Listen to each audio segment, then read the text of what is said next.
SPR में बुलाकर ये कहा जाता था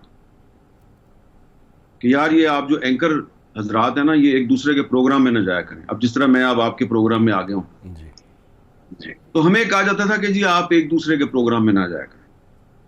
क्यों ना जाया करें जी?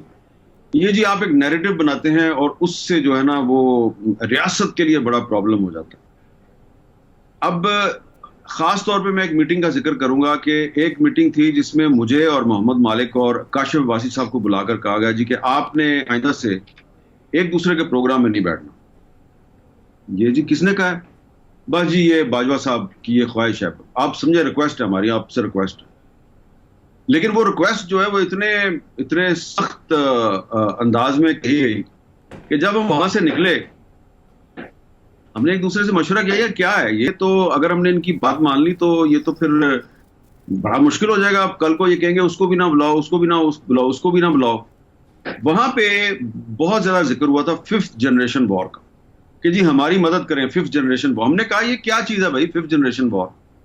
ये पाकिस्तान की स्टेट के खिलाफ एक प्रोपेगेंडा हो रहा है। मैंने कहा यार स्टेट के खिलाफ प्रोपेगेंडा हो रहा है तो ये हमारा इस बीच में कहां से चक्कर आ गया कि आप एक दूसरे के शो में नहीं बैठेंगे? क्या आपका क्या ख्याल है कि हम फिफ्थ जनरेशन वॉर करें?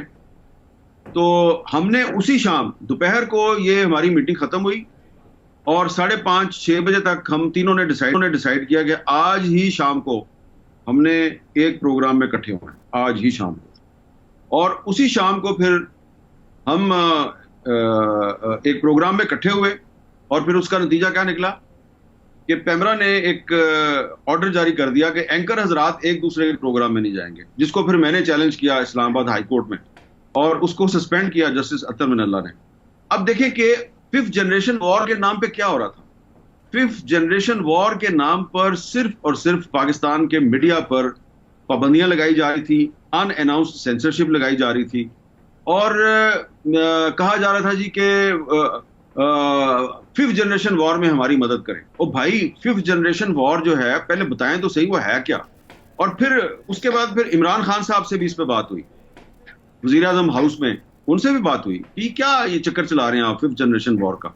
लेकिन उस जमाने में वो एक पेज पे थे जनाब और फौजी अफसरान जो हैं, हमें आला फौजी अफसरान जो हैं वो अपने फोन दिखाया करते थे, देखो प्राइम मिनिस्टर ने मुझे ये मैसेज किया और मैंने उसको ये मैसेज किया।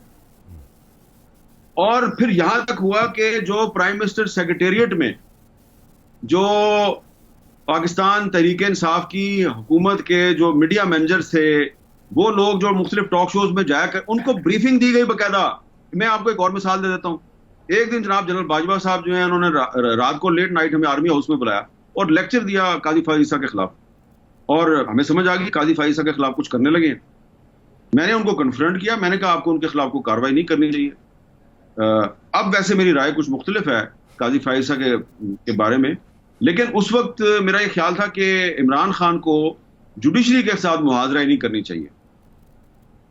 तो मैंने जनाब कॉलम लिख दिया कि जस्टिस काजी फाइज ईसा के खिलाफ को साजिश हो रही है और लगता है कि हुकूमत जो है इसके साथ इसके खिलाफ को रेफरेंस वगैरह दायर करेगी। सबसे पहले ये मैंने कॉलम लिखा था फाइज ईसा के बारे में। मुझे जनाब इमरान खान साहब ने बुला लिया, उन्होंने कहा बिल्कुल हम कोई रेफरेंस फाइल नहीं कर रहे। और मुझे अल्फाज याद है इमरान खान के कि उन्होंने कहा कि मेरे पास इतना टाइम नहीं है, मैं तो इकोनॉमी को ठीक करने की कोशिश कर रहा हूँ, मेरे पास इतना टाइम ही नहीं है, मैं जुडिशरी के साथ लड़ाई करता फिरूं, बेफिक्र हो जाओ, मैं काजी फाइज ईसा के खिलाफ कोई कार्रवाई नहीं करूंगा। और 3-4 दिन बाद रेफरेंस फाइल हो गया काजी फाइज ईसा के खिलाफ। तो अब ये क्या थी, जो काजी फाइज ईसा के खिलाफ रेफरेंस दायर हुआ और उसमें जो हमें बाजवा साहब ने आर्मी हाउस में बुला के ब्रीफिंग दी एक सिटिंग जज ऑफ द सुप्रीम कोर्ट के बारे में, उसका फिफ्थ जनरेशन वार से क्या ताल्लुक? इमरान खान को इस्तेमाल करना है, मीडिया काबू नहीं आता तो मीडिया को काबू करने के लिए एक फिफ्थ जनरेशन वार का मसला बना दो और उसके लिए फिर इन्होंने बंदे हायर किए।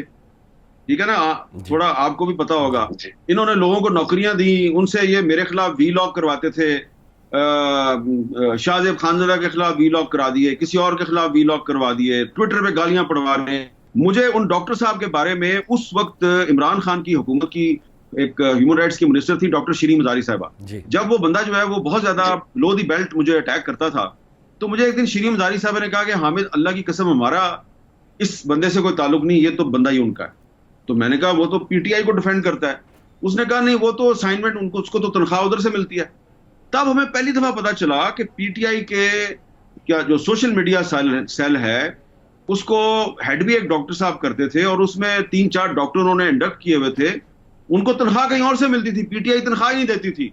ये थी 5th जनरेशन वॉर। अब आजकल बहुत से लोग पाकिस्तान से बाहर बैठकर मौजूदा हुकूमत के खिलाफ, आर्मी चीफ के खिलाफ, पाकिस्तान की फौज के खिलाफ प्रोपेगेंडा करते हैं। ये सारे के सारे लोग जो हैं ये पे रोल पे थे। ये 5th जनरेशन वार वाले जो अलंबरदार हैं, ये उनके पे रोल पे थे। ये हमारे खिलाफ, आपके खिलाफ, किसी और के खिलाफ उनसे प्रोग्राम करवाते थे, वीलॉग करवाते थे, और ये लाखों रुपए में तनख्वाह लिया करते थे। उसमें फिर उसके बाद जब रिजीम चेंज हुई तो कुछ लोगों ने अपनी साइड जो है वो बदल दी, कुछ लोगों ने नहीं बदली। अब वही डॉक्टर साहब जो पहले पीटीआई को सपोर्ट करते थे, अब वो पीटीआई को गालियां देते हैं दिन रात। पहले भी उनको उधर से पैसे मिलते थे, अभी भी उनको वहीं से पैसे मिलते हैं। तो अब आप मुझे बताएं कि मेरे जैसा आदमी जो है, मैं पहले इमरान खान के दौर में भी विक्टिम था इन सब लोगों का, मैं आज भी विक्टिम हूं, आज भी ये लोग मुझे गालियां देते हैं, तो मैं जो है वो 5th जनरेशन वॉर पे कैसे यकीन करूं? मेरा तो ख्याल है ये 5th जनरेशन वॉर का जो नैरेटिव है, ये दरअसल कुछ लोगों ने कौमी खजाने को लूटने के लिए बनाया है। पहले भी लूट रहे थे इमरान खान के दौर में, आज भी लूट रहे हैं शहबाज शरीफ के दौर में। देखिए अनीक साहब, इसमें विनर और लूजर का सवाल नहीं है। आप ये देखें कि जनरल फैज साहब जो हैं, उन्होंने अगर टॉप सिटी के मामले में करप्शन किया है, जो कि यकीनन उन्होंने किया है, कब किया है? 2017 में किया। 2017 में उनकी इंक्वायरी किसने की? वो तो खुद डीजीसी थे, आईएसआई के बहुत पावरफुल अफसर थे। आईएसआई ने तो उनकी इंक्वायरी नहीं की थी। उस वक्त डीजीएमआई थे मेजर जनरल आसिम मुनीर साहब। आसिम मुनीर साहब ने इनकी इंक्वायरी की थी। और ये जो साहब थे टॉप सिटी वाले, मुइज साहब, इनका ताल्लुक एमक्यूएम के साथ था।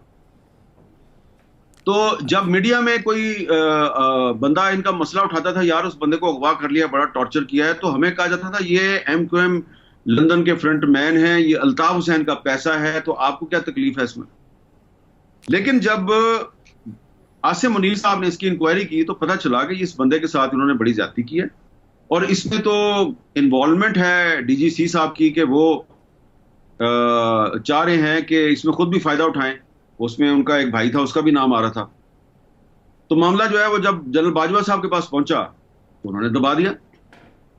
अब 2017 में बाजवा साहब को हर चीज का पता लग गया था, ठीक है जी।